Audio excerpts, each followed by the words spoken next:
One, two.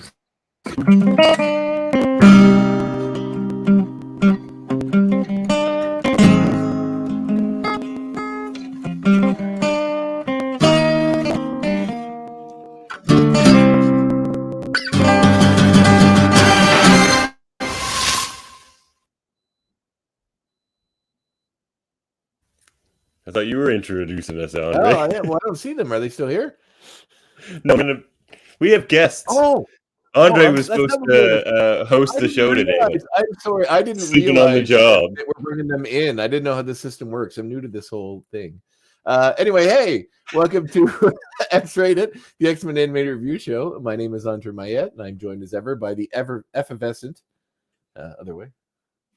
Introduce yourself. Oh, well, Javin Skellhorn. Of course. And today we have a special episode of the show in which we are speaking with two lovely guests from the series we love so much, and that this whole podcast is dedicated towards the X-Men animated show from Fox in the 90s. We have Eric Lewald and Julia Lewald, former writers of the original show and current writers on the new show. So we are so happy to have you guys here. Thank you so much for joining us. Thank you so much for inviting us on. Yeah, Andrew. But if I can just qualify, I was a Mhm. writer on X-Men, the animated series. He developed it for television and was in charge of the whole five-season series run. And we are joining the new X-Men 97 as consulting producers. Okay. To clarify. Perfect. Oh, that's excellent. Well, I think the new series is in fantastic hands, I must say. If you guys certainly guide it, an amazing show that has been formative for many, many people growing up. Us too, He wrote an amazing book. Yes, which is now out. The art of Nice. making the animated series, which is, from what I understand, I'm still waiting for my copy to arrive, but from what I understand, it is fantastic. On this show, we had previous guest artist for Marvel Comics, David Cutler, showing it off and talking about it. He's working on bringing Thunderbird back to the X-Men comics and some other comics like that. So it's fantastic having you guys here. We can't thank you enough. Okay, well, we've got anecdotes about Thunderbird if you want to. Oh, please. Yeah. That's so for him. We got all kinds of anecdotes. Yeah. Oh, we love those. He was gonna be in the original. He was gonna be in the series first two episodes. Thunderbird was supposed to be in the original series. In fact, he'd been designed and drawn out. Yeah, So they had the model sheets. And for you him. noticed there was somebody there for 2 issues that got killed. More in the original script, it was Thunderbird. Really? Why the change? Someone paused and said, "Well, we've got 8 main characters here. Only one of them is an indigenous native character, and then we're going to kill him right off the bat. Is this the way we want to do?" So it was a sensitivity issue in 1992. Believe Well, it. it's incredibly for a lot of foresight in that person's part, because it's a complaint a lot of people have about the character from the comics when he first appeared and died. Oh, he appears. He's in for 5 issues or whatever. When you watch the iconic openings sequence and you've got the teams charging at each other, and there's a guy who looks a lot like Thunderbird on the bad guy side, it's Warpath, but it's Warpath because he's the twin of Thunderbird, and they'd already designed Thunderbird. So they saved them those time. Designs. Yeah, Warpath. Never, to the best of my knowledge, Warpath never appered in the show. No. He was in the titles though. He did briefly. He's in the True. Slave Island. episode, right? That's Just true. Because they've been designed. That makes a lot of sense. If they already had the design work done, they just wanted to get him in the show. Yeah, they did. I thought of that too. Yeah, they do the title really early, so they grabbed what they could. Yeah, I always kind of wondered why he was in with the villains, but that makes a lot of sense.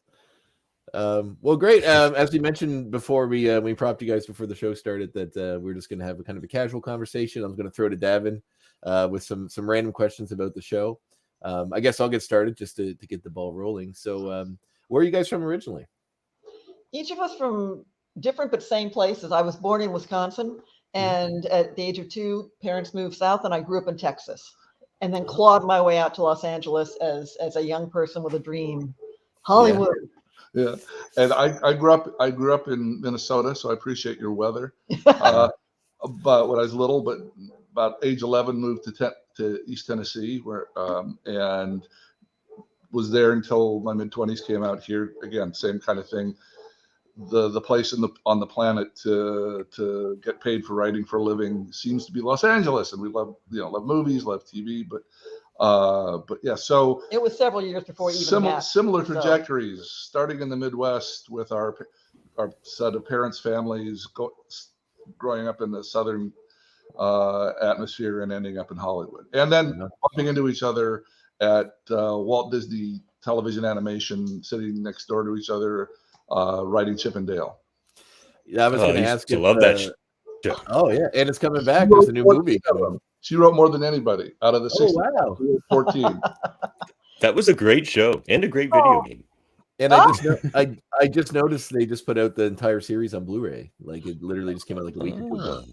Okay, that makes me happy because it's not just Canada. She just had a birthday. So. Give me that for my birthday. Yeah. I think they might be prepping for that new movie that's coming out. I saw the trailer. Right. That thing looks really fun. If it encourages people to go revisit the old series, that's a great thing. The trailer has Roger Rabbit in it, so that hooked me immediately because that's one of my favorite movies of all time. So it just shows, like, it looks very the way the show seems to be is they are playing the actors who played themselves on Chip and Dale back in the day. So it's like they have different careers now, and then they have to come back together and reunite the cast of the show. What cracks me up is watching the trailer, and 30 years ago they exploded on the global scene, and then it got quiet. And I think all of us who worked on the show, it's just so funny to watch behind the music's kind of version of the characters that we worked. It's very meta, and yet it's yeah. And I got John Mulaney and Andy Samberg doing their voices, which is super super interesting. And I think it looks fun. It looks fun to me, so I'm definitely gonna check it out. But I was planning on picking up that series on Blu-ray as well because I was a big fan growing up too. So. They sort of got quiet with those old Disney characters for a while, it seems. You guys worked on a lot of those shows, right? Like Tailspin and stuff.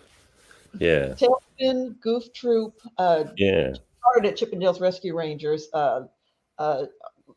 both got to write for Winnie the Pooh and Darkwing Duck.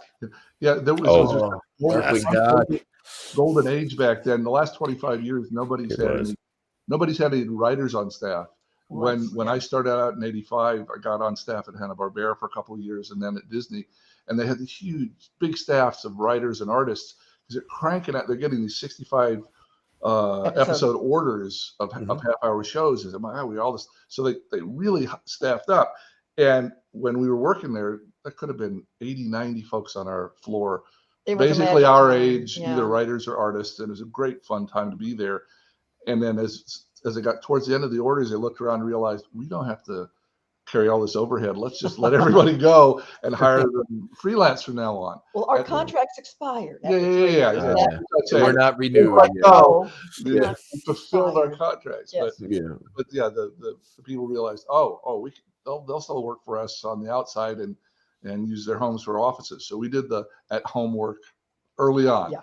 25, 30 years ago, we started that. But for 5 years, it was very cool because you could get staff, you could get a year or two contract a place and write for 6 or 7 different shows while you're there. And that's great fun. Yeah, I think even the sense of like family with like a crew that is your crew that you see every day while you're writing together would be so much better than just like the random freelancers they kind of drag in. When I'm sure there's still a sense of community there as well, because writers probably connect. But yeah, it would really suck to see a loss of that.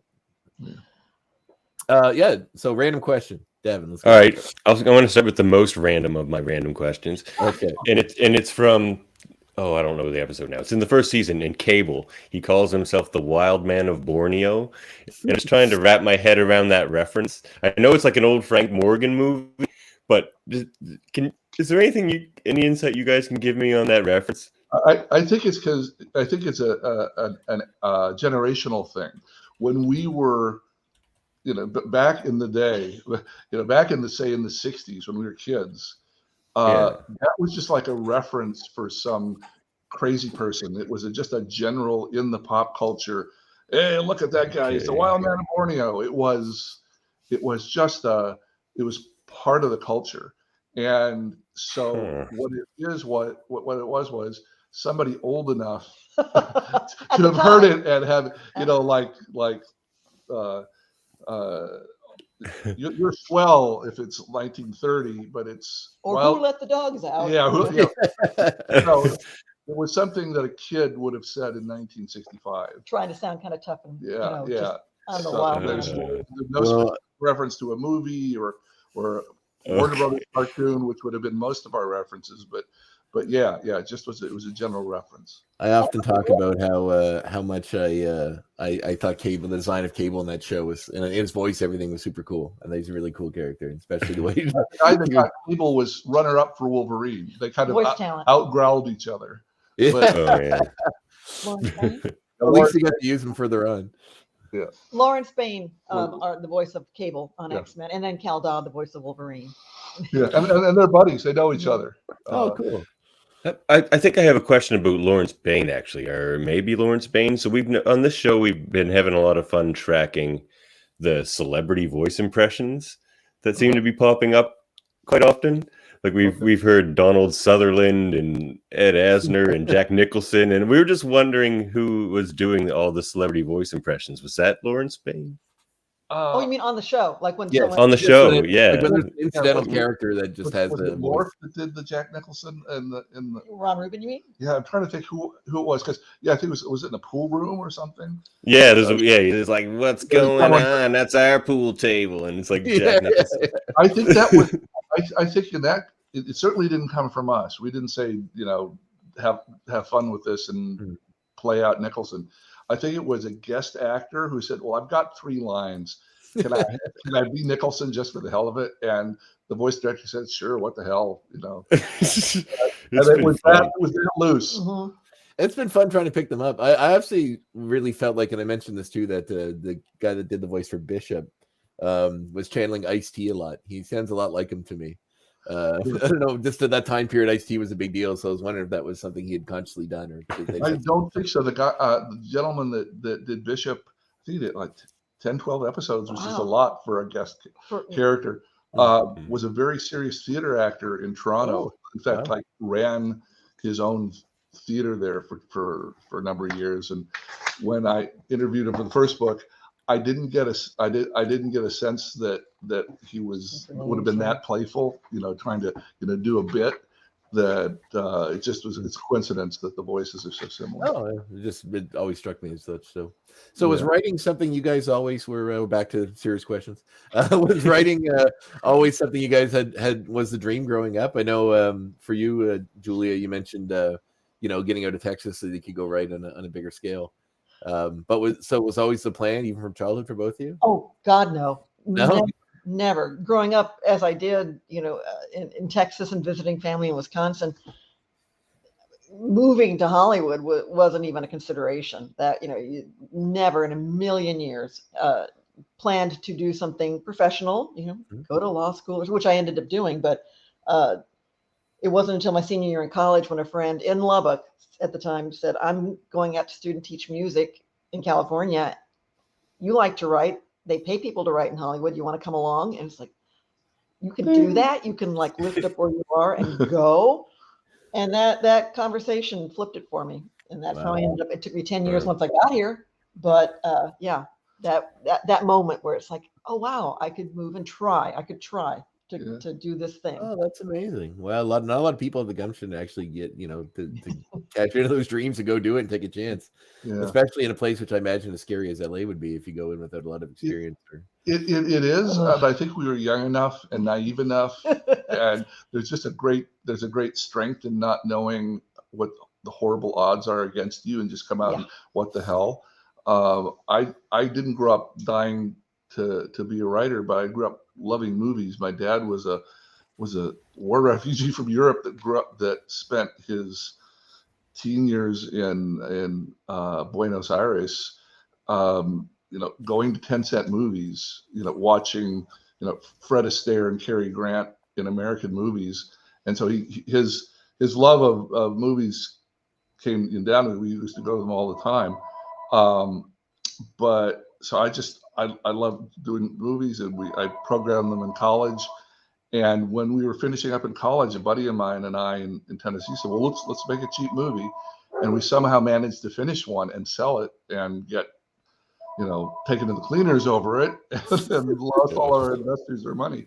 But we finished a cheap little movie in Knoxville, Tennessee, and that hooked us forever. So, well, if we can do this, how much harder can Hollywood be? And of course, it's much harder. But we didn't know that. We were 21. We didn't know any different. So, no, but what was the movie about?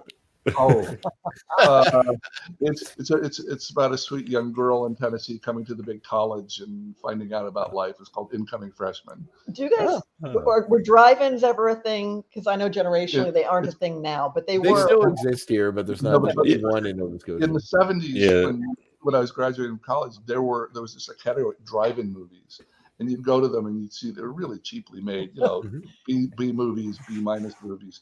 And we just kept looking at each other and said, we made a couple little student movies. We could probably do this, right? And so tried it and sold it. And there was a place called Canon Films at the time. And they were they bought up a bunch of low-budget movies, marketed them really well. Yep. And they never paid any of the people that they bought the movies from. It's funny. I listened to a podcast.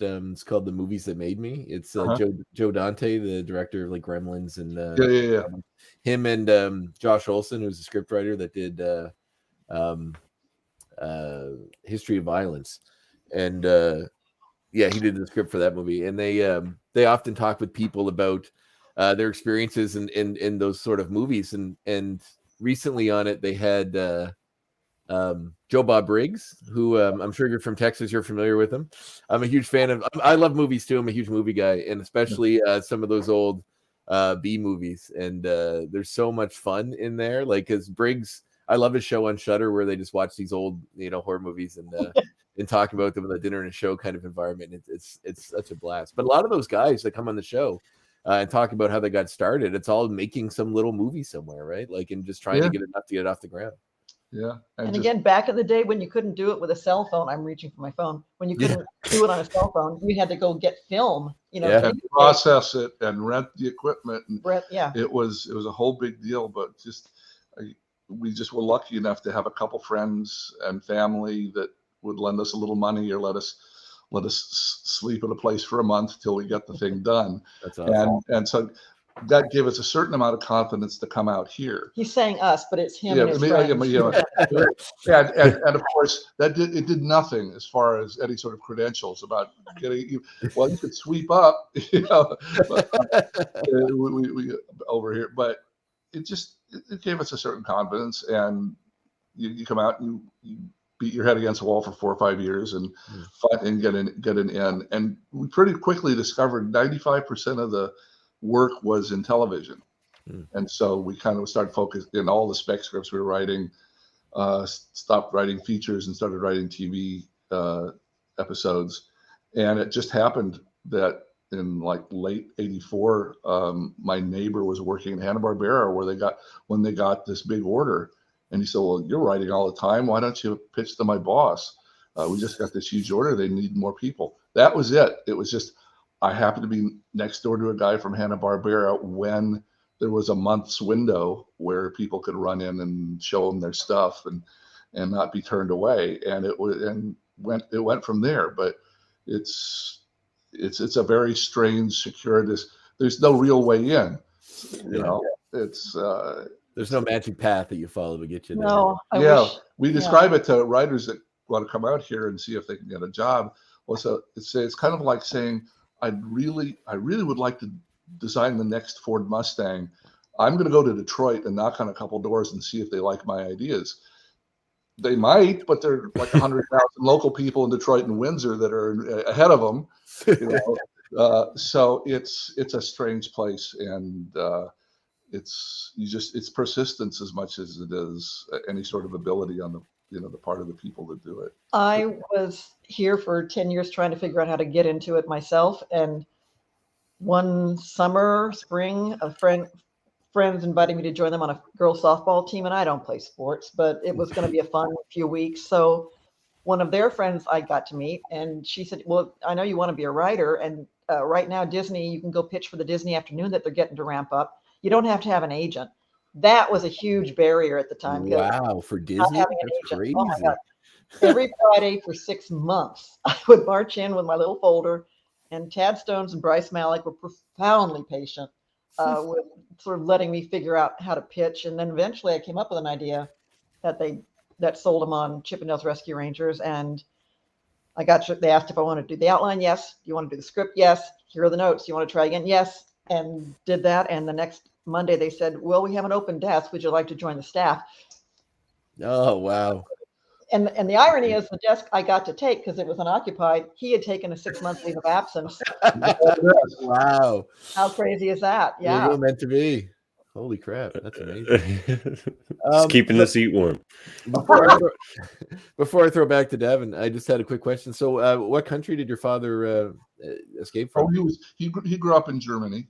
Mm-hmm. And 1936 was not a good time to be in Germany. It wasn't. So he and his dad took a vacation. They never came back.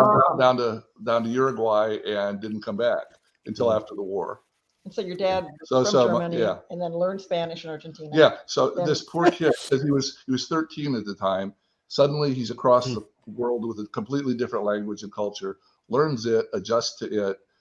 The war's over. His dad goes back to Germany. He comes up here, and he goes, he's going through Ellis Island in 1946, and he had seen all these old Hollywood movies, and he almost no English, and he goes up, he gets through, and he goes to the employment agency, and since he said, this is my name, and when you get a nice job that pays $300 a week, give me a call. I'm staying at the YMCA.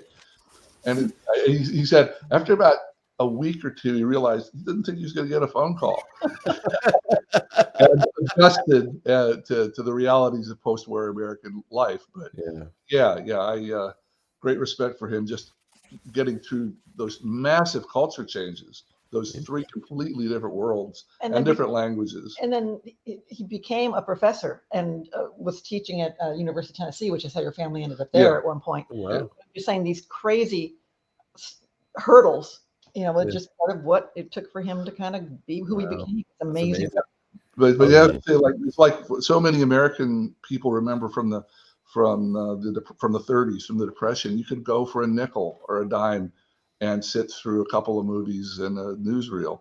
And that was when they were refugees down in South America, that was his escape from, a very marginal life down before he came up here. Was any part of his struggle or the stories of his struggle sort of an inspiration between, like, for your depiction of Magneto in the series? I mean, I'm sure I have a sensitivity to the otherness and the mutants feel in the world, that they don't feel part of it, and that struggle. I'm sure I got a lot of sensitivity to that out of that being his son. So that's is that something that draw you to the X-Men? If I'd had anything to do with getting the job, I just got a phone call saying you're going to do the X-Men. I didn't petition for it or anything. If I'd known more about them, I would have pitched, because I liked the idea so much of that kind of story making. My dad was also a big fan of Greek and Roman and Scandinavian mythology. So I got read, Hercules slaughtering people when I was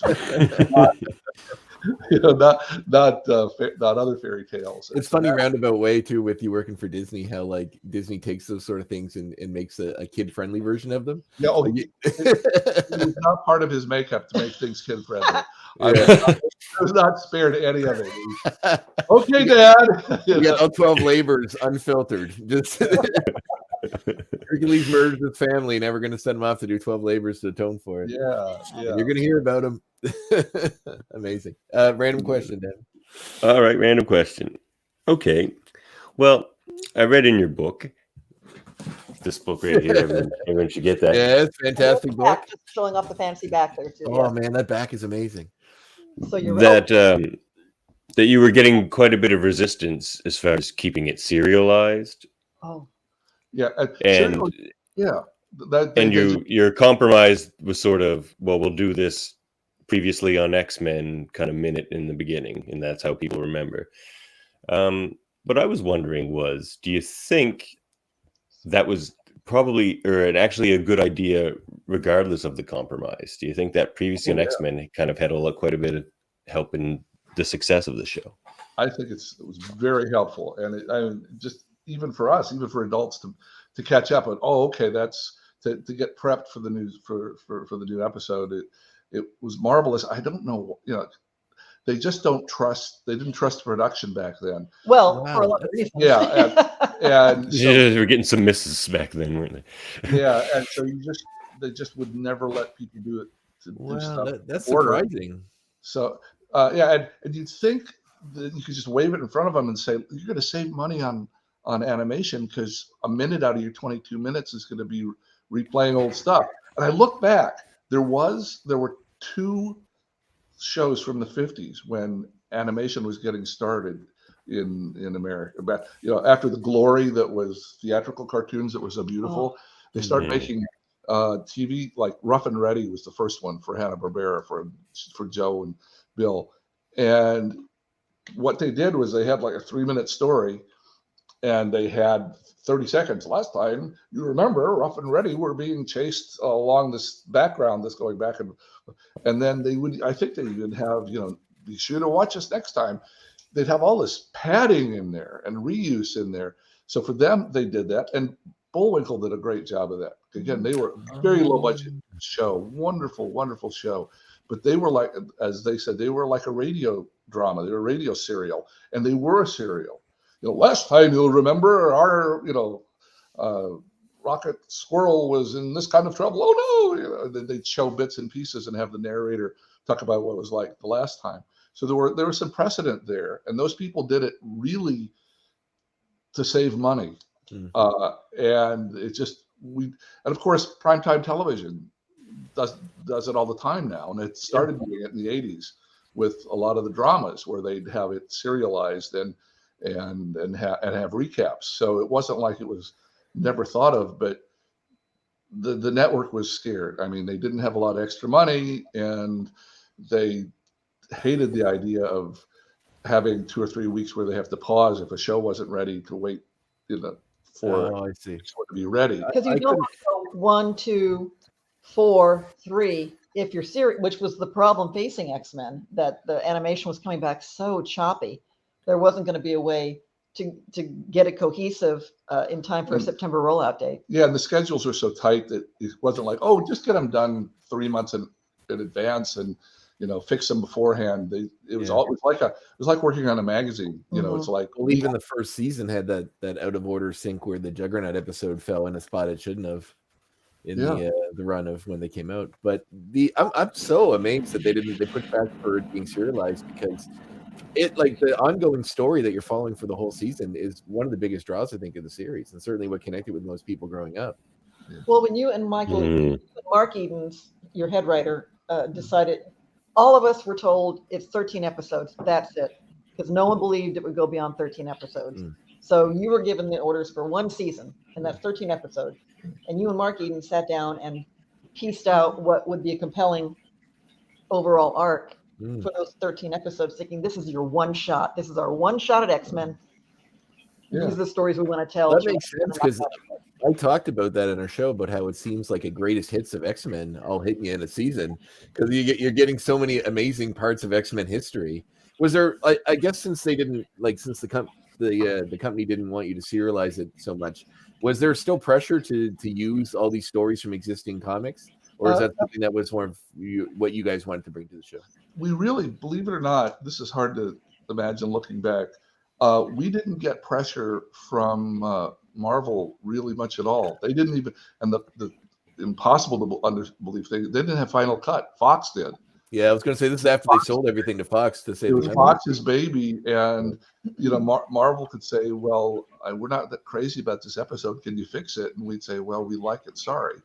It's just not at all the way it would happen today. Who would be the person that would be contacting you from Marvel to say that? Yeah. But no, I think the pressure on us was for my head guy and I trying to lay this out, was we didn't know the X-Men that well before we started. And we were warned that, contrary to today, where 90% of the planet knows who they are, Back then, 90% of the planet had no clue who they were. Mm-hmm. So we were being told by our bosses at Fox, your audience won't know this world. They won't know what mutants are. They won't know who these characters are. They won't know their relationships. Be sure to set up as much of this world carefully and clearly as you can, so that it's not confusing. I mean, there are dozens and dozens of characters. There's all the various relationships. There's the various powers. It's going to get confusing. So spend your time if you can. I mean, it wasn't like we didn't have an agenda to show a certain number of people, but we did have an agenda to thoroughly look at what we found the highlights of the books were. We just had reference books to say, okay, what's Magneto like? What's Apocalypse like? There were 4 or 5 people like that we absolutely had to show. Okay, if we're going to show Apocalypse, is there somebody we need to show with him, like Archangel? All right, so it just started with, we need a great Apocalypse show, and we just kind of built it from there. We need a great Storm show to reveal part of her character, because she's a lead, and we want everybody to fall in love with the main characters by the end of the season. So we made sure to have some in-depth time with Rogue, and in-depth time with Wolverine, and in-depth time with Jubilee by the end of the 13 episodes, so that maybe people would like the show and maybe they'd order a second season.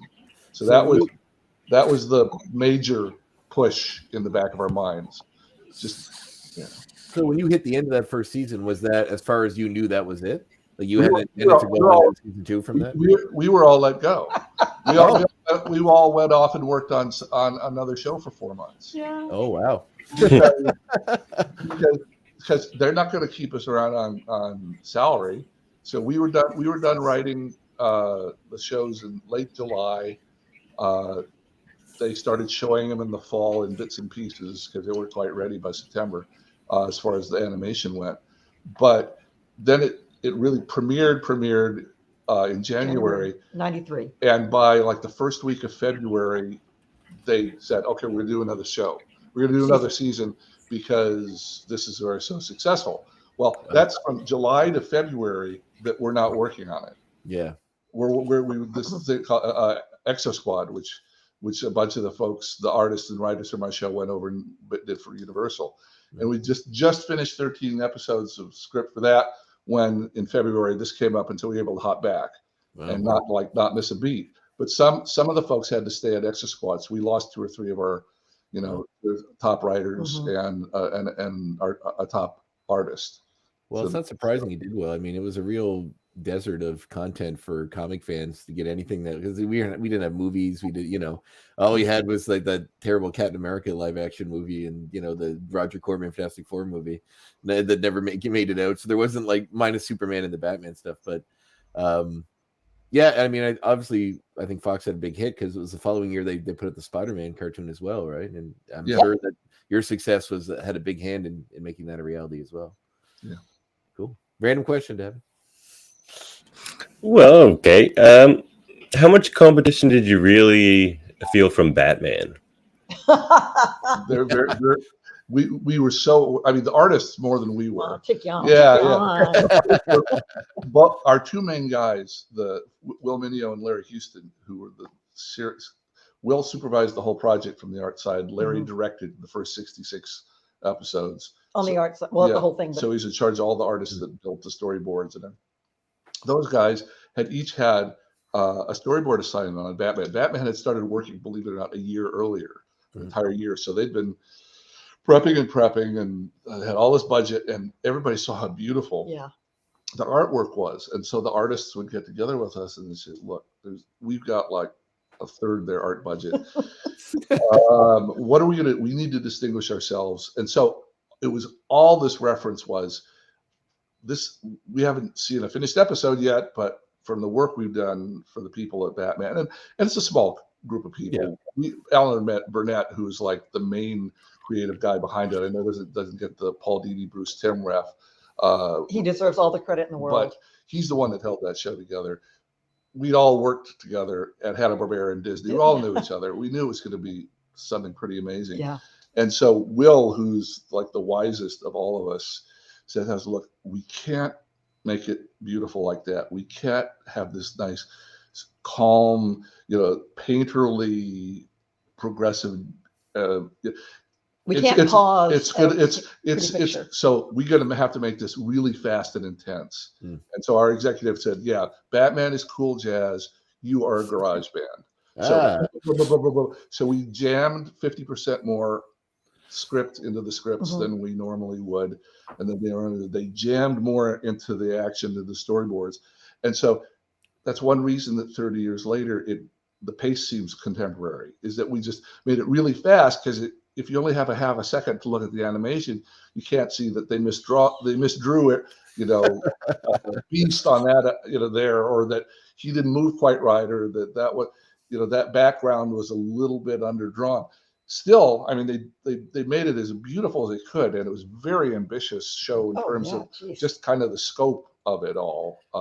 I have to talk about how fun it is. Like, it is incredibly, you mentioned how you almost made a yin to Batman's yang, and that makes a lot of sense, because that show was like super noiry and almost black and white, like super muted colors, and even when they had super villains, still a lot of really grounded sort of stuff. And your show is just so bright and fun, and there's all these connections that just happen throughout the series that even if they don't they're not part of that episode, you still see Cannonball or Domino, and it really expands a rich world that is out there that we're getting huge chunks of at each episode. It was a ton of fun. Credit to Larry Houston for everything, but specifically, he'll tell you now, because things were so tight, and because it would cost too much. You don't see them walking very often. They say, let's go to the Blackbird, and they're at the Blackbird. They're not walking to the Blackbird, because that's a lot of work. You watch Super Friends, and it said, let's walk across the room and talk and chuckle a little while we do that. None of that going on in the show. And then with Larry Houston and the cameos, we'll call them Easter eggs. Yeah. The Easter eggs. All over the place. We've talked about several of them on the show that have popped up. We've only just finished the first season, Houston knew the books inside out. They were huge X-Men comic book fans on the art side, which paid off in dividends big time, because they were there able to do these kind of Easter eggs sort of things. Yeah, so there's weird mixture. Larry and Will were such fanboys and were so into just revering and wanting to be with these characters, and Mark and I on the writer side were so pushing the heroic storytelling, because our background was big epic historical movies and things, just all the spectacle and the heroic sacrifice that you could get. Mark was even a classics major. That was his thing, was Greek tragedy. So we were into for the Greek tragedy. They were into it for the joy, the fun, and joy and exuberance of a colorful comic book. And the two came together, and we had this weird romance of those. It's a beautiful synergy, because you get characters even seeing North Star there in the Slave Island episode, but even just seeing in the flashback with Sabretooth, Deadpool, and Maverick, and a few of the other people that you don't normally see show up in a lot of these series. Even the expanded Marvel universe, you had the kids playing the Assassin video game that had the Punisher on it.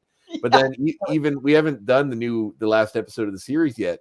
But when they're going through in the newest episode, which I watched this morning because I was watching the day I have to prepare, you see Ghost Rider in a flashback of Gambit's memories, which indicate that Gambit had a run-in with Ghost Rider at some point, which is cool. It just makes the mind expand and think about what is all that, what's all this to come, because we're getting all this thrown at us. It's so lovely.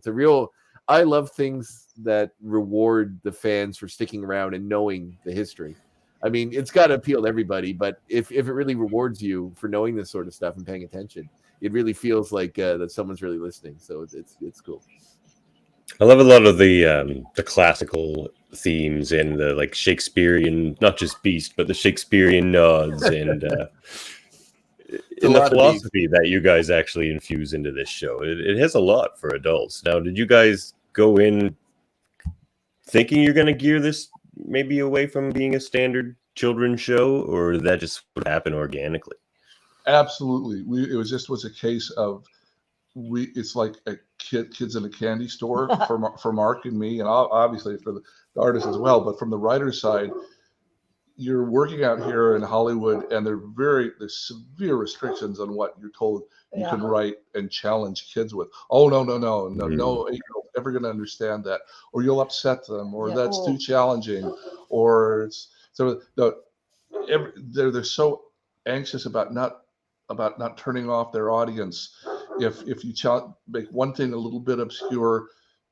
We even got notes about when we were doing a mummy show about you can't use all those big Egyptian words. You know, sarcophagus. What? Yeah, oh my God, these kids are going to overheat and watch something else. So here we had the situation where Margaret Lash at Fox had been trying for 10 years to get someone to make this show. And she knew the books, and she knew how sophisticated they were and how intense and adult they were. And she finally broken through and gotten her own network and talked her boss into doing it. The boss didn't want to do it. Talked everybody into doing it. Her right-hand man, Sidney Iwander, was far more intense than any of us were. You know, he would push us even farther. He said, "Oh, don't ask me what to cut out. Add something more. I don't care about these idiot children or whatever. Let them be traumatized. This is our show. We're gonna make it as good as we can." So we get all these wonderful gift, freedom, like make the shows for yourselves, and that you would have wanted to see when you were 10. Part of this too, Fox Kids was just beginning. It's hard to remember, but NBC, CBS, ABC were the big three back then. And if you they were only on for half a day. They were just getting started. And Fox Kids was trying to punch their way in by trying to create a network. They had to get some attention. They put Married with Children on in the evening, which was scandalous. Oh yeah, I know, it's funny. And that got eyeballs, and that got people to notice, this new upstart network. So we were there during the first couple of years when it was an upstart network, trying to get people to notice it. And that was another, you get to be more rebellious because we don't have 50 years of tradition here. We don't do shows like that at CBS. We're very sorry about that. It was very much, we were the adolescent upstart network. All these things came together at a time where 5 years earlier Fox wouldn't have been there, and they weren't, and that's why Margaret could never get anyone but the X-Men on. It's way too adult. It's a primarily theme about prejudice and being an outsider in a world that's scared of you. Like I can understand why these people that only think it's for kids. But that's a question a quick question I had about restrictions on, because we noticed that they never in the first of the seasons use the word kill. They always say something else, and like they totaled, they wasted, they destroyed. They do say it later. Totaled is a good one. We had to work. The lady that made another lady that, again, without her, this show would never have existed. Avery Coburn. Avery Coburn was the broadcast standards and practices person at Fox Kids. Okay. And she, more than Margaret Lash, had final say in terms of, this isn't. That's what I figured. Yeah, there had to be a standards person there. To make sure my God. Because I remember reading about the Spider-Man cartoon, and I'm assuming you guys probably had the same restrictions, that no gun could shoot bullets. They had to shoot like lasers or something else. Right. And Spider-Man couldn't punch anyone, I think, so he kicked. Not a lot of punching. We had to get exceptions. And Avery was great about this. We talked to her at length. It's like, can we kill more? Oh my God, killing somebody in the story. It's a kid show. That was like a 2-week back and forth with her. Really? Wow. Gratuitously, we need to do this to show the consequences, real consequences. Stakes are high. When Wolverine punches Scott, it's the only time anybody punches anybody human or each other in 76 episodes. So look, he is so grieving that this is the way Wolverine would express his grief sincerely, and she bought it. She went with it and said, okay, this one time. And so we weren't supposed to ever show blood. And I don't know why she let us scratch him across the chest. I noticed Magneto had some scratches, like a little bit of blood in the last episode of the season. They were working that out, but for the rest of the time, there was no blood. Well, and the word kill, that was something we went through a lot because it became kind of almost silly. I mean, you want in an R-rated, in an adult television show, most of those places you say the word kill. Even in like a general movie. Avery had been convinced. She talked at length. to a child psychologist about that it's a too disturbing a word, so she tried to get us to take it out of there and have it maybe be, you could talk about it in general, like, well, people, killing people is always a problem. You could say the word kill, but to say it in anger became a real, issue, which is a problem for superhero fights. Yeah. I picked that up actually because I noticed it only said. She loosened up as the seasons went along, as you know. Yeah. And I probably took out 200 kills at the end of the. I bet. Well, I made a point specifically of, like, I think it's Wolverine's talking about Sabretooth killing his friends. He says, like, he wasted a bunch of my friends for no reason.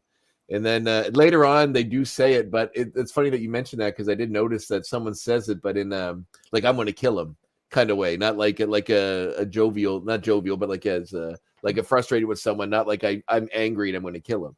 Yeah. So that makes a lot of sense. Wow, that's very interesting. I always find those sort of hoops. There were very specific. I mean, television has rules just to begin with, but for children's television, they're much stricter. Yeah. And we got away with things that, just looking back, are astonishing. And that's her understanding that we weren't doing it gratuitously, and we didn't get nasty letters. When you break through these barriers, the whole idea, one of the ideas is you're going to get hundreds of thousands of angry parents, writing you or having their congressman ask, take your license away for your evil, violent television. And we really didn't get many. She said, of all the things, she said, no, we got most of our. I did a season of Beetlejuice. She said we got more angry letters from very intensely religious people about the problem of having a demon that lives in the underworld. Wow. That's where they got the angry letters, but X-Men didn't get them. I know this is the X-Men show, so I don't want to go too deep into Beetlejuice, but that was a huge cartoon when I was a kid. A huge cartoon for me when I was a kid, because I grew up in rural Nova Scotia, and I had two channels growing up, which was CBC and ATV, and one of them would play Beetlejuice. It was that one in the Batman cartoons, and Gargoyles. I think I used to get too, but I would always go to my grandmother's to watch X-Men because she had cable. So and Allison Court stars in both of them. Yeah. Yes, right. She was Lydia. Yeah, she was. I was at a convention a few years ago. I sell art at conventions and some indie comics I do and stuff. And there's a girl dressed up as Lydia from the cartoon. She had the spider web. And I was so super amazed by it because I've never seen a cosplay of someone doing the cartoon Lydia. And me and my brother continually, even to this day, still quote "Shop till you freak" at the Spooky Boutique to each other, which is right. I actually wanted to ask you about Margaret Lesh. Is it pronounced? Lesh. Rhymes with fresh. Yeah, pretend the O isn't in the name. Yeah. Just, Lesh. Okay, because the tales you tell in this wonderful book here about her, like, is stuff of legend, really. Her commitment towards the X-Men. Did she ever explain to you why she was so committed, or what her deep love of the X-Men was? Because she bet her job on it, did she not? She did. She's a serious professional. It's not like it's hard to explain, but she'd been incredibly successful ever. She was at Hanna-Barbera for 5 or 6 years, then at Marvel Productions for 5 or 6 years, producing all sorts of hit shows like Transformers and Muppet Babies and all these things. She could never get Marvel shows on the air, and I think it just came from a point of view of she's like the best television executive I ever met, and her instinct was, this is going to be the most loved, appreciated show possible on children's television. Why won't you let me make it? It was just like this frustration, not because she felt it was going to save the world or because she loved it as a child. No, she just looked at the comic book and said, this is perfect for children's animated television. This is the best thing I've ever seen. Why won't anybody let me make it? And so we finally get to the point where she can, and she said, of course I'm going to risk my job for it, because I've been championing it for 10 years. I'm going to jump in here and say she's been championing it, and she got the first one made with Pride of the X-Men when she was at Marvel to do it as a pilot test case, to take it out there because she was so desperate to get it done. Yeah. But there she had people above her who were insistent on things that she did not have a choice to Yeah, do. she didn't control the content for Pride of the X-Men. It's a great looking piece of work, but it looks beautiful. People just kind of saying, "Oh, we could sell more toys if we change the story this put way." more in, put more mutants in, put more mutants in. So that was a frustration for her. She kind of put things on the line there, and it didn't work out, and so I think she was doubly frustrated. But I think it was just when she got to Fox Kids and she was in charge. Yeah, but I just think she absolutely so believed in it, just from an executive's point of view. I found the holy grail of kids television. Why won't anybody put any money into this? Please, this will make money. Yes, everybody happy. This will make the viewers happy. This will make everybody, and it did. And she was a prophet on that. But I just think she believed. That's it. We got to see her back in around November this last year when things were okay outdoors, outside, and it's just Margaret, don't you know who you are? And all these people today because of you, with the Fox Kids and stuff. This is a show that passion went into it. You can tell just by it oozes with it. You have to and what I love about it too is that they don't. So many of these cartoons that are based on these properties. I know you guys have worked on a lot of them. Just looking at your the RoboCop show and all these other things, Beetlejuice and things that are based on properties that came from movies or something else before. That most times they'll change some elements of it to make it fit a younger demographic, or they'll creatively try to do a lot of drastic changes to put their own stamp on it. But you can really tell this is mired deeply in X-Men itself, and you didn't stray too far from it, but you made it your own. And the passion of all of that and the love really shows through. So it's cool that you had a guiding hand like that sort of looked after it all. Yeah. So I assume when you guys were brought on board, you went back and watched Pride of the X-Men. Yeah, we saw it. The executives there, the Marvel people, and said everybody, since they've been so burned on that, they said, don't do this. That wasn't like we were, and we watched it once and saw what we think we liked and didn't like it. And I actually think the animation's superior. The animation's fantastic. It's beautiful. And as an 8-year-old, I loved Pride of the X-Men. I watched it 100 times. Yeah. So it was a case of they showed it to us and just said, look, we got burned on this. They didn't seem to spend enough time with any one character. There's a lot of our shows, we just cut it down to 2 or 3 characters and the others are off doing something else. Because 22 minutes is not a lot of time to introduce a lot of it spend time with and get to know characters. If you're trying to have your 8 or 9 leads all in the story and 8 or 9 guest people all in the story, and I think part of the problem with Pride was they tried to jam 20 or 30 different. Meet this person, meet this person, meet this person, meet this person, and so it looked amazing, and they had some a decent voice. What I was going to jump in too. But there just wasn't time to get to fall in love with any of the characters. Yeah. And the big conflict is Charles Xavier and the good mutants and Magneto and the bad mutants. And it's like, okay, so they're just banging at each other, but why? Whereas when you went on and did the X-Men beginning for the 2-parter, you made a conscious decision not to include Magneto, but to instead open with the Sentinels and to show how the humans were reacting. Some of the humans were reacting to mutants, and that set it up so that when Magneto showed up, you could have discussion. You can understand his frustration and anger with humanity at that point because you've seen we looked at as many of the books as we could as fast as we could and realized there seemed to be 2 themes. One was from the beginning, from the early 60s. I mean, Stan Lee and Jack Kirby had both lived through the Second World War. They knew they knew what happened in the Holocaust. They knew what being other meant. Yeah. That was a subtext in this for sure. It was a subtext. So there was the mutants don't fit in, and then let's enjoy watching one super being fight another super being. Yeah. It's kind of the professional the WWE side of superhero comic book writing, and both of them were spectacular in the books, and both of them excite the readers, and both of them are fun. But we thought, okay, the storytelling is primarily, the spectacle is on the fight side. The storytelling is on these people feel made other, and the human drama side of, do you ask them to assimilate? Do you go with a Magneto and say, okay, back to Africa, separatist movement?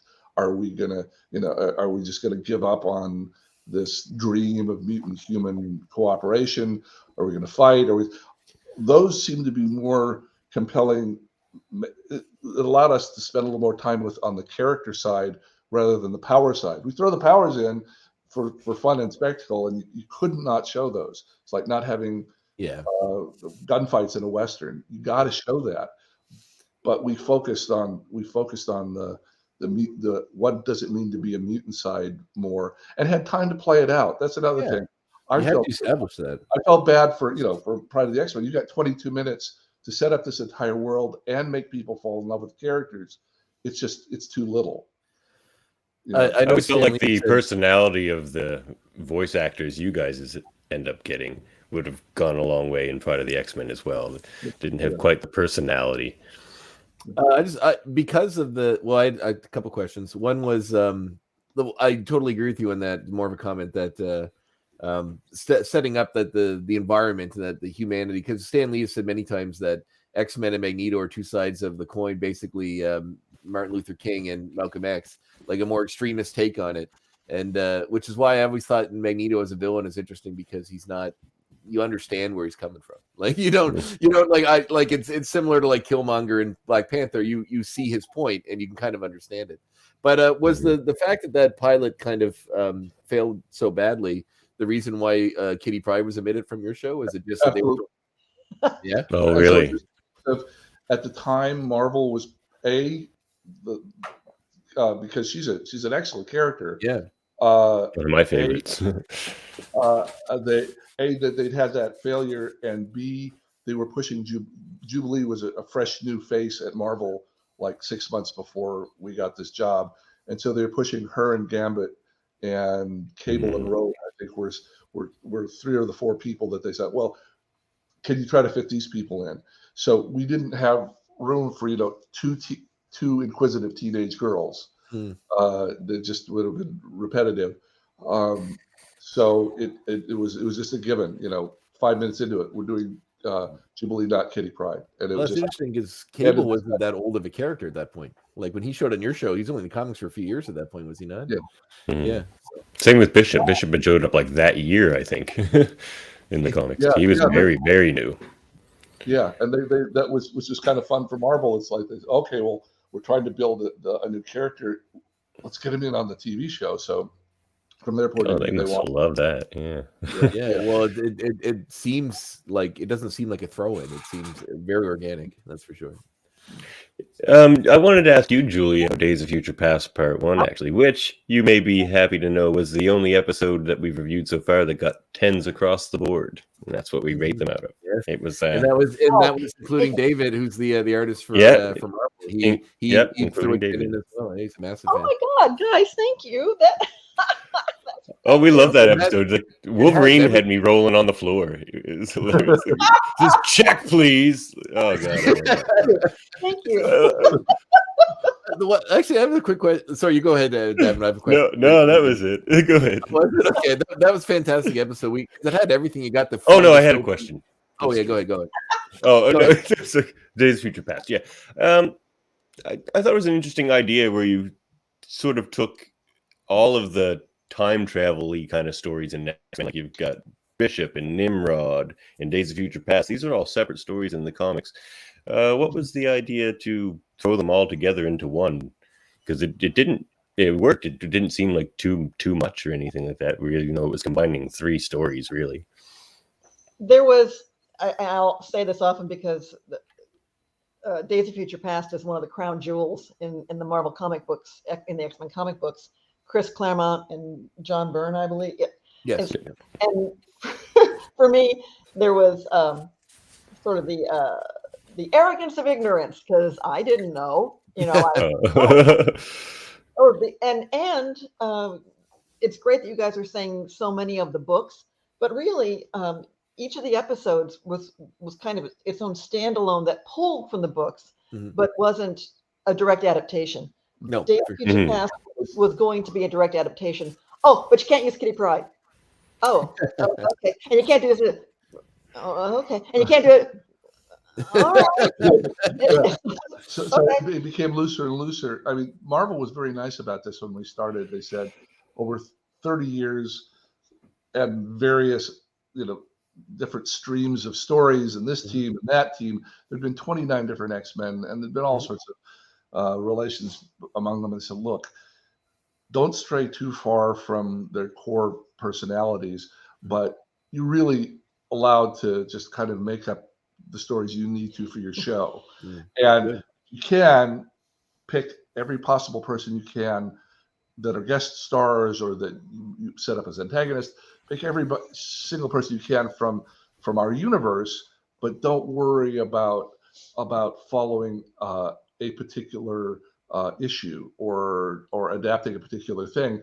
Just make the best Gambit story you know how to make, and pull it from 6 or 7 different books if you have to, but make that story good for Gambit.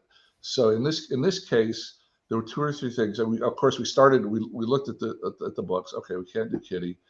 Okay, well that was that big of a switch, but there was the major change that was made was this idea of someone traveling, a physical person traveling back through time versus the idea of someone's spirit.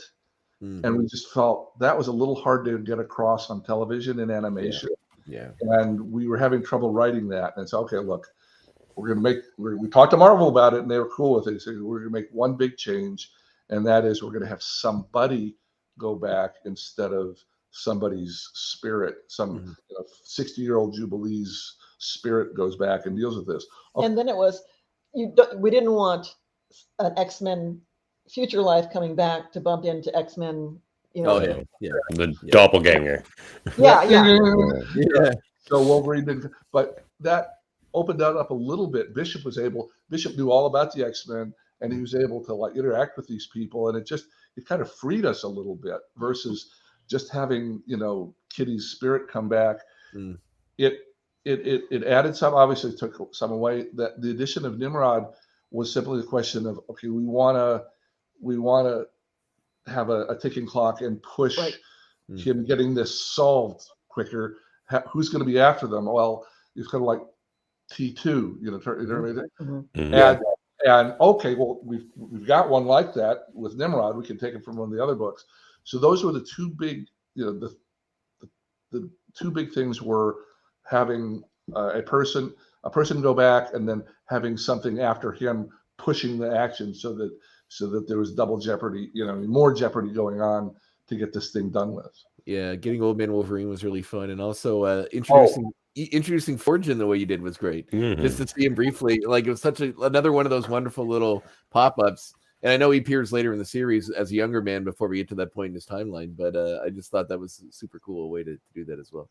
My question was, why does Wolverine hate Gambit so much? He's constantly, in the new episode too, he's constantly, that we just watched, he's constantly bragging on him all the time, constantly. I'm not sure. I think maybe he's jealous that Gambit's getting more action than he is. I don't know. Maybe. That makes sense. He's got the accent. That's true. He is very charming. Wolverine's 5'3.5" and rough and sincere. But he's Canadian, and that makes him superior. Yeah. And I thought about this, and it's Wolverine has been around for how many years, and he's kind of like, get off my lawn. It's like, God, you can't Gambit. The world-weary old man. Yeah, you don't need to put up with Gambit. But what I love about that is, you set it up early, that Gambit is the one character who you don't necessarily have complete confidence will pull for the team when the stakes are down, when the going gets rough. Yeah, we talked about that a few times. He's mysterious. Yeah. And there's even references many times where, in the Slave Island episode, where Jubilee thinks he's a traitor, and even when he helps them later, he's she says, "Well, what's wrong about you?" And he goes, "You don't know everything about me." And there's and Wolverine says it several times, and I know as the series progresses, we get into his history with the Thieves Guild and all that. But Yeah, he's a super cool character, and even his introduction in the first episode where he's hitting on the girl at the card store is pretty funny. But how much input into the roster selection did you get, or you were just handed a team? No, we were very much involved. There were, from the writer's point of view, the two of us, Mark and I, laying out the stories. We didn't have a real agenda because, again, we didn't know the world that well, so we didn't know to pull for having someone involved. But in all our original memos from the first couple of weeks, there are only 4 or 5 of them that were decided upon at the very beginning, and oddly, Beast and Xavier and Jean were not among the given leads. I know it's hard to imagine now. Yeah. Well, the first season barely has Beast in it. And he was in jail because he was just a guest character, and we were going to do 8 or 9 episodes without him, and then see him in the last episode. And then he grew. He has asserted himself, and as we're trying to write the stories, well, Beast's so much fun. We want to write him in again. We want to write him in again. And by the end, he became a lead because of that. And the thing with Jean was even more intense. She was listed as, well, you use her when you can. Marvel didn't care if we used her much or not. And every time we had a scene where somebody was upset and they couldn't talk to somebody else in the X-Men, Jean was in the middle. It's like she was this emotional glue to the whole team. And we kept going back to her and thought, well, we looked up, by the end of the 13 episodes, she's in basically every one. And that was, again, not the intention at the beginning. There were, I say, 4 or 5 that they just said, oh, these are your stars. Wolverine and Cyclops and Rogue and Gambit. They wanted Gambit was a new hot guy. They wanted to push him. Okay. And Storm. So there's like those 5. Oh, and Jubilee. Jubilee is our young. So those 6 were the 6 that everybody pretty much agreed on leaving the main development meeting there. That makes sense, because even in the episodes where, there's no episodes that really focus on Charles except for the Magneto episode. And even that doesn't really focus on him as much as Magneto. But even when Juggernaut shows up, he doesn't even interact with Charles. He's not there. So it's just interesting that makes sense that he wasn't that they weren't as high on him as a character, and just sort of left him in the leadership role. But for me, I found I depended more and more on having. There were just times when only he would do, and there's a reason that he's so prominent in the movies and that he became so prominent in our shows. He's such a spokesperson for what it is to be a mutant, and he's not a person to go out and have all the adventures, because he's in a wheelchair.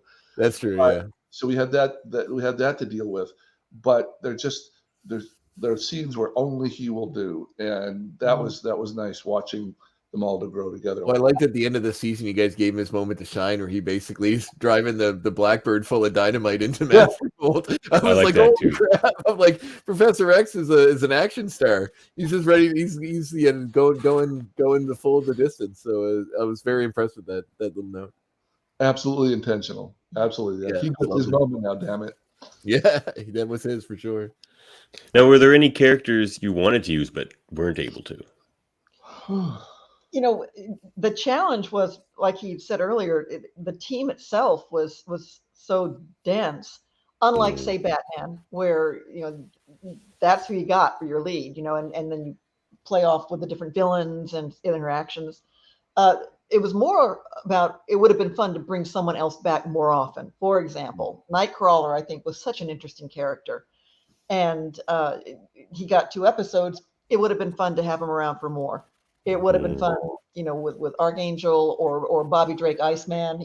They show up, but we don't get to do more with them. Yeah. And that's the regret. It's just not having more time to deal with them. And the pressure in the writing of it was very much, we can't service the 9 people we've got. We keep on breaking them up into groups of 2 and 3, because you can't just lug 9 people around in a minivan, to have adventures. And service them all. So I think instinctively, individual writers would pitch interesting stories with guest characters, and that always made sense, and that was exciting. But we never felt like, oh, gee, we're short of characters. The knee-jerk thing always was, if we had a great idea for something to put a mutant through, choose one of our leads. It's like right, Friends. Yeah. You give every good scene you can to your 6 principals. Well, especially if it's a growing thing for the character. If its character's not going to stick around, you don't want to do that with someone that's not, a character that's going to be a through line for the show. Huh. All right, David, shoot. Oh, well, yeah, I got more. I wonder if Eric, specifically here, could tell us about Bring Me Charles Xavier. Oh, yeah. It was the quote was a reference to Bring Me the Head of Alfredo Garcia. I just watched that movie like a month ago. It's one of my favorite movies. 1974, Warren Oates. Peckinpah, with somebody's fly-encrusted head in a bag in the front of his seat. But what you two are talking about is an episode that didn't get made. Didn't get made. Yes. And this was it was an Omega Red episode, and it happened at some sort of island off of Asia, and I forget who all was involved in it. We still have the script, obviously, because again, it explains it in the book. The way that we get that stories would go from an idea to getting greenlit to getting a premise, an outline, a script, and then get made into a show. At each one of those stages, people all around Fox and Marvel and the artists would all weigh in and say, yeah, this story's going great, but could you drop the seed, or could you add this character? And we say, oh, sure, that'll help. We all, okay. You build it and you build it and you build it. And at each stage, some people are hating it. And you have to say, okay, how can I explain to my Fox executive who just can't stand this draft of one man's worth why it's going to be perfect when it gets done? Okay. And then you have a 3-page fax, because it was before emails. But you go back and forth and fight for your story. And 9 times out of 10, you come up with something you both are excited about and you move forward. And in this case, I kept on fighting for this guy's story because I really liked the one that didn't get made. Really liked it, and I'm getting these. I'm not quite seeing it yet from everybody, and it's not quite an X-Men story for me yet. Can you try again? We tried again, and then we've got, okay, this is like the 3rd draft of the script, and it's due in 2 days to be final, and nobody else still is comfortable with what the story was, and I can't remember the specifics of the story. You can go back and find it and read it, and maybe send you a summary of it. But suffice it to say, oh my God, it'd be awesome. we've got 2 days, and we're going to have to throw this away. In richer shows, they budget for that. They budget. Oh, we're going to throw a half a dozen scripts during the course of the season and just have enough people on staff to keep cranking them out. We didn't have any extra budget, so that was the 2-day thing when I wrote the story of them in the submarine that ended up with Storm getting claustrophobic in the atomic submarine. A deal with the devil. Deal with the devil is like, okay, how can I do 40 pages in 2 days and think up a story and have it make sense? And I just typed, and I just yes, he did. And I just collapsed it through that time. And they liked fine. So okay, cool. Solve that crisis, because we didn't have money to hire we didn't have money or time to hire a writer to do this all over again. Usually it's about a 6-week process between you write a little and you get the notes, you write a little, you get the notes, and it takes at least a month. And so they just had to get the 2-day job. But the original writer got paid. The original writer got paid, and that's why there was no money for a second writer. News story. So the guy in charge always gets stuck if he can't make the first thing work. I do absolutely love that there's an episode that was inspired by a Sam Peckinpah movie. That's amazing. That is truly amazing. That's awesome. Egg sucking piece of gutter trash. Yeah, that's one of my favorite lines. You bring that up all the time. Yeah, I talk about that all the time. There are half a dozen lines like that because when we were in college, all the way back, Mark and his brother Michael and I were in college, and we programmed movies, and we liked Peckinpah and we liked action movies, and so we'd shown them all, and we'd shown the Wild Bunch more than once. And when Wolverine non curses like that, 3 or 4 of those are direct quotes from the Wild Bunch. So there's a lot of peck and paw in his anger. It makes sense. I mean, peck and paw is like his characters are all like, just shows how the thin line between the animal and the human, that we are, the person and the animal, and Wolverine is an almost direct personification of that idea. So it makes sense. It makes perfect sense. That's awesome. Certainly let us know when we're taking up too much of your time. Yeah, no, have a quick rapid fire at the end there if you're up for something like that. Okay, rapid fire sounds great. Okay, so we're getting near 90 minutes here, so let's. Sure. All right. Yeah. All right. Okay. Rapid fire. Open to the floor. Not you, Andre. Oh, okay. I'm on the floor. Not trying to be a shit disturber here, I promise. Which X-Men hero does your spouse have the most in common with? Well, he'd probably say it himself. It's Charles Xavier, because he had to deal with, as we say, herding cats. Just to get the show going. 20 different writers on the show. What a bunch of creative types in one room are easy to keep on track. Oddly, I'd say Jubilee, because she's fun and girlish. I'll take it.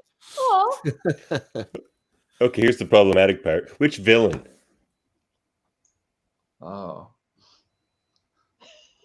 villain? Okay. Let's think of that.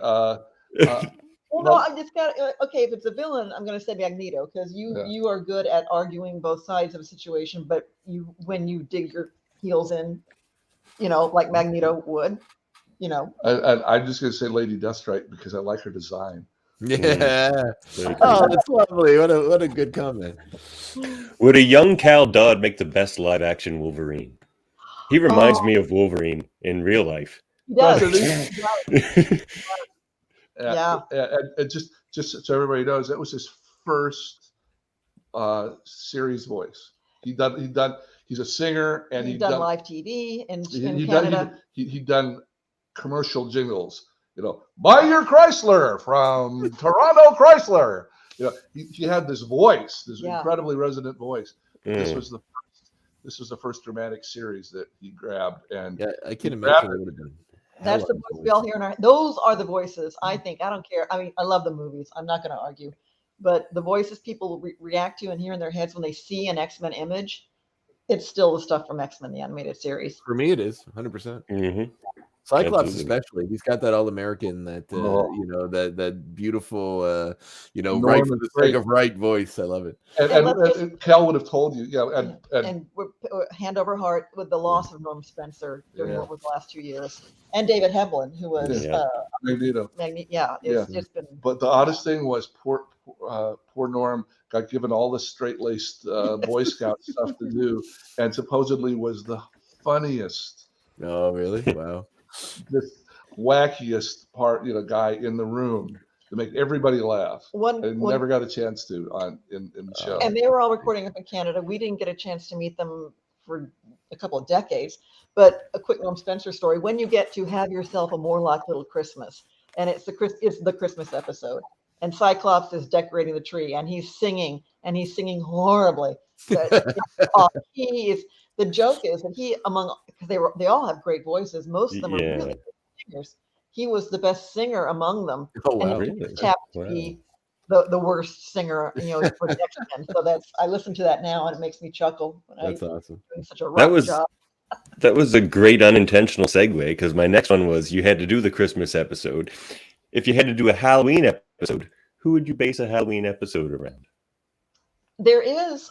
There's one that takes place in Halloween. It's not a real Halloween focused one, but it's great because Wolverine is wearing a beast mask, and it really messes with your head for a split second. Well then, I'll try and look it up real quick. She'll look it up. I'll see if I can find it. All right, but yeah, that's it. It makes your mind swim. The idea of people that are in costume. To fight and to be superheroes and look different to start with, how would they dress up on Halloween? Everyone dresses up as Beast. Yeah. In a cross-license crossover, who would your X-Men meet? Any license? Yeah, well, they did that one with Spider-Man. I was going to bring that up. Yeah, it worked out okay. Was there, not to go, I know this is the rapid fire question, but was there like working with their writing crew and trying to find a story that works for both of you? Was that a difficult challenge? It was really very simple. It was their gig.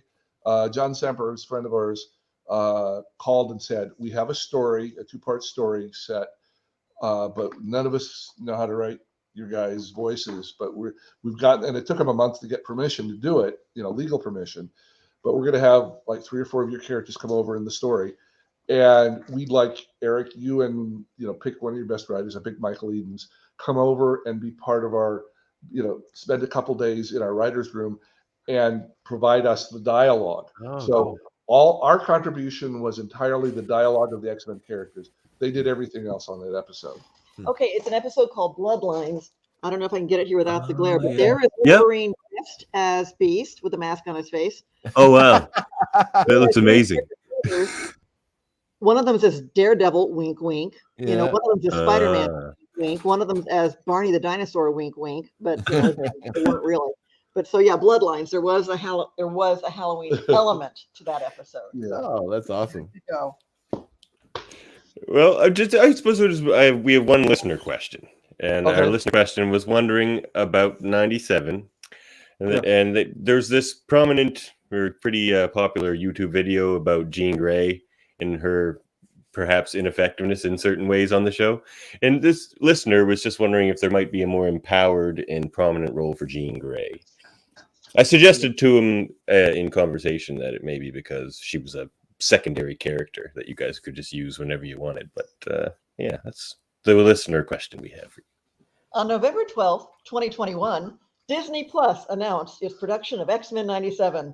We have been brought on board together with Larry Houston, original producer-director, for the new X-Men 97.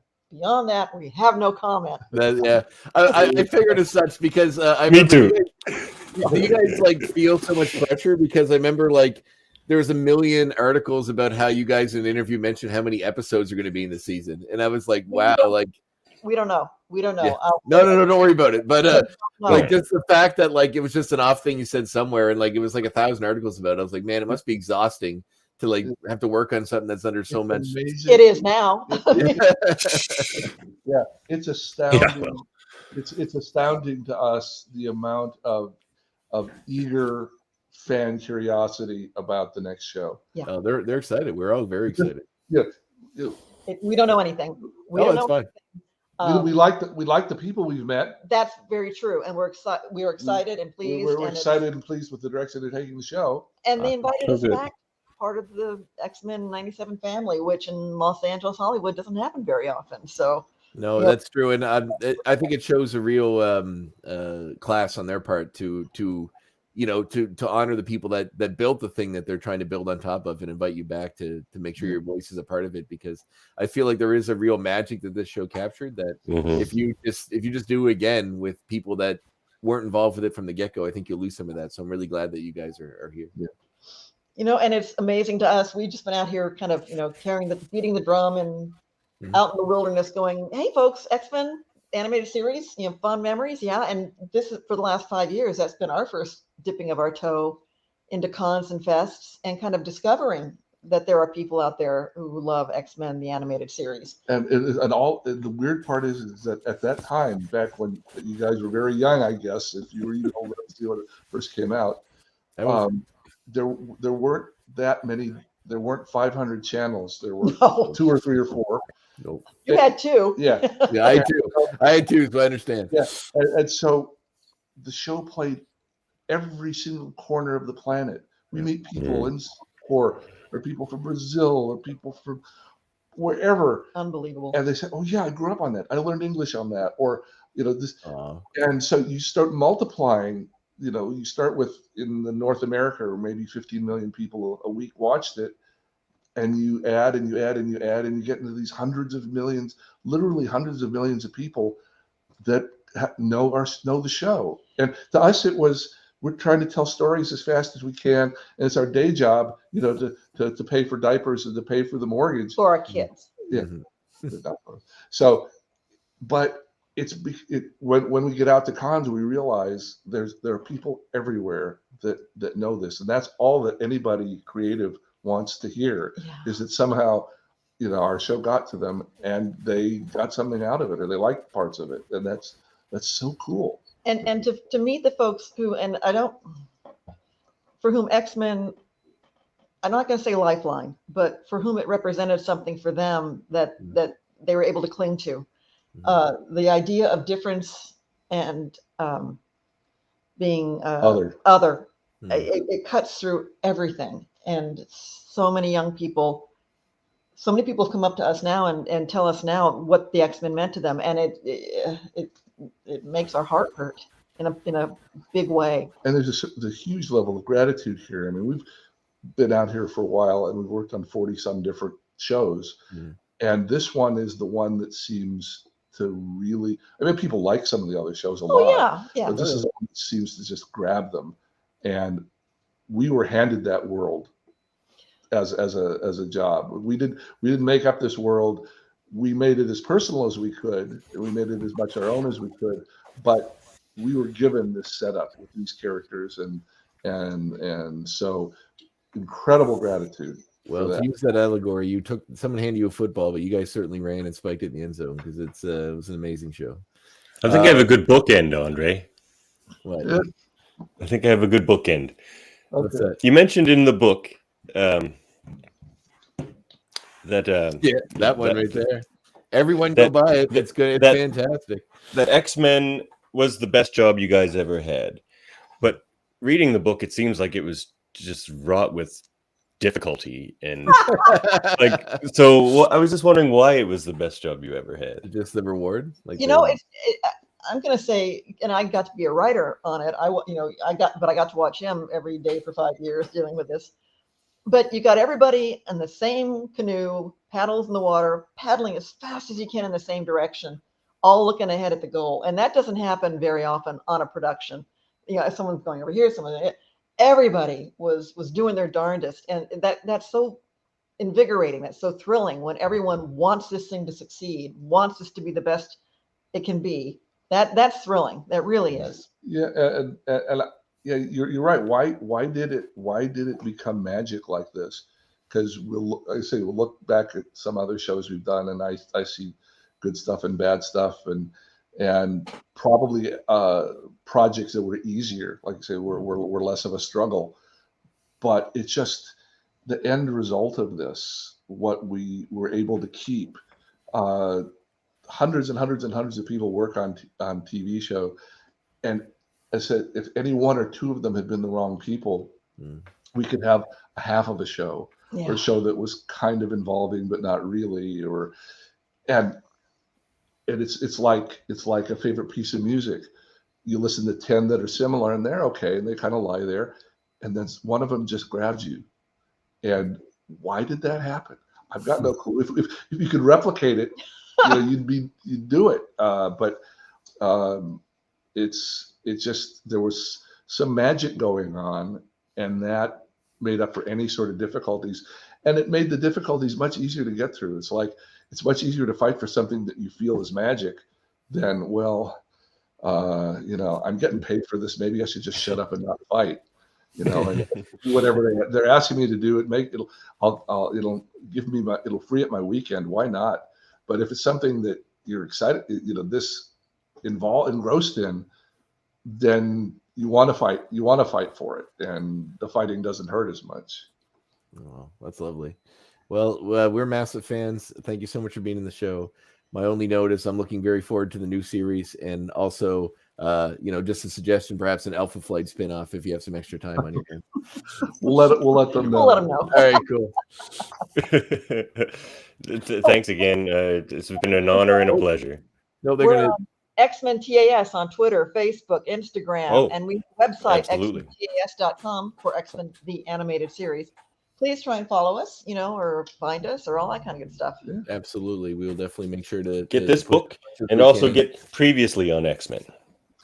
Yes, which is the book previously, Oral And History Oral of the History. series. Full, by Eric. full of interviews with Canadians. Yeah, that's true. Perfect. We're sold. It's basically a Canadian history book. So That's right.